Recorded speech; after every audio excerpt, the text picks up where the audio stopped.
Free hearing checks are becoming common in suburban shopping centres across Australia, but if you take up the offer, you may be surprised to learn the person testing you probably has no qualifications.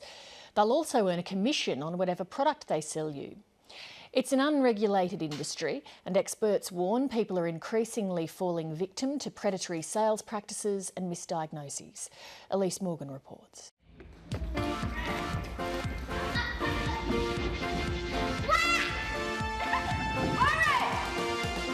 It's after-school drama class at Waverley Primary in Sydney's East, and one of the loudest in the group is Tobian Jones.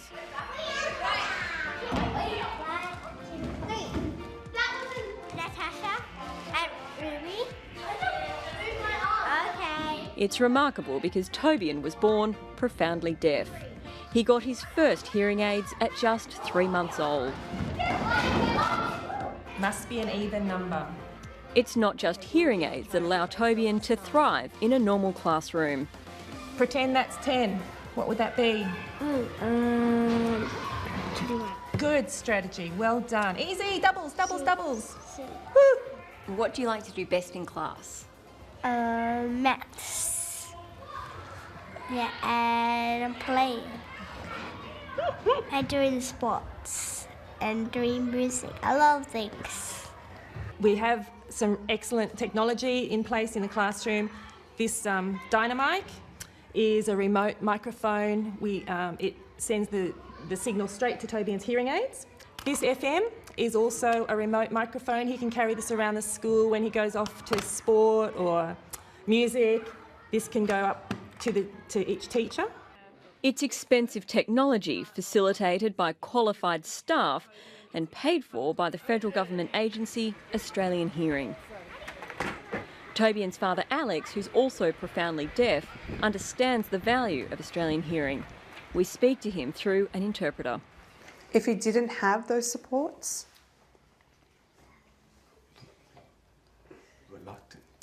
I'm reluctant to say, but I don't think he'd be happy. He wouldn't be able to communicate with his friends, and maybe not as confident as he is now. I got this from Nippers and I got this from AFL. This could all be in jeopardy if the federal government goes ahead with plans to privatise the agency.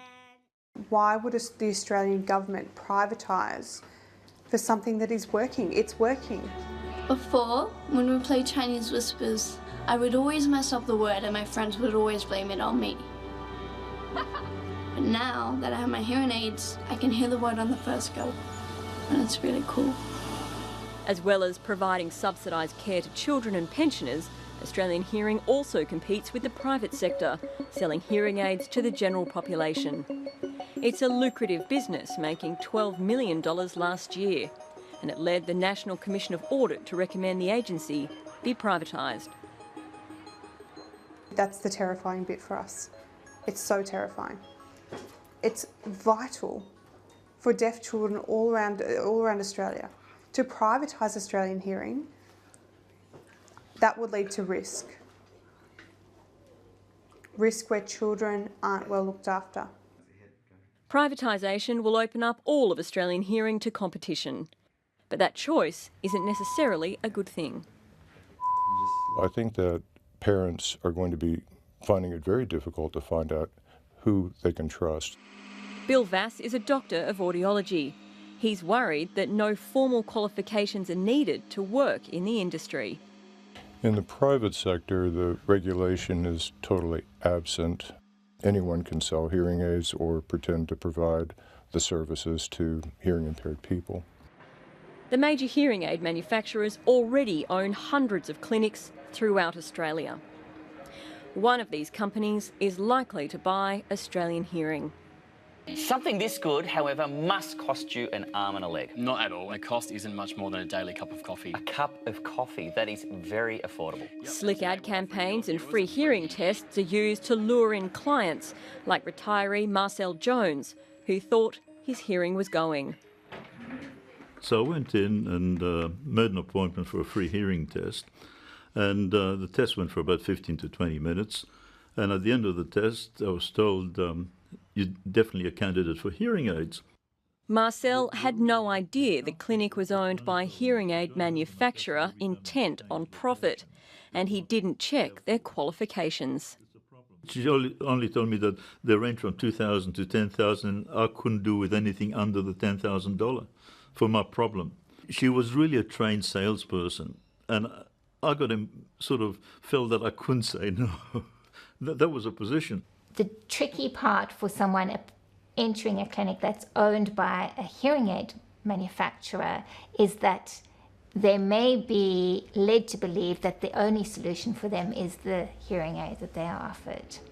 What I need to do first is check the middle ear function. There are often big commissions on offer for those selling the hearing aids and high sales targets. I've certainly myself have worked in a clinic where there was an expectation of a certain amount of turnover in every month. And in spite of being a very experienced audiologist and in spite of valuing codes of ethics and considering myself able to make clinical judgments, I found it very difficult to put that out of my mind, for the reason that we're all in the workplace to please our management. The competition watchdog, the ACCC, is so concerned about misleading and unfair sales practices in audiology, it's launched an inquiry into the matter.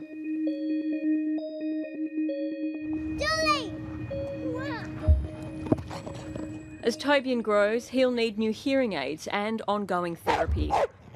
He and his family will have to find their own way through an unregulated and profit-driven industry. It's a cowboy industry. It needs to be reined in, and I think the potential harm for people, whether it's physical or financial, could be substantial, and it needs to stop.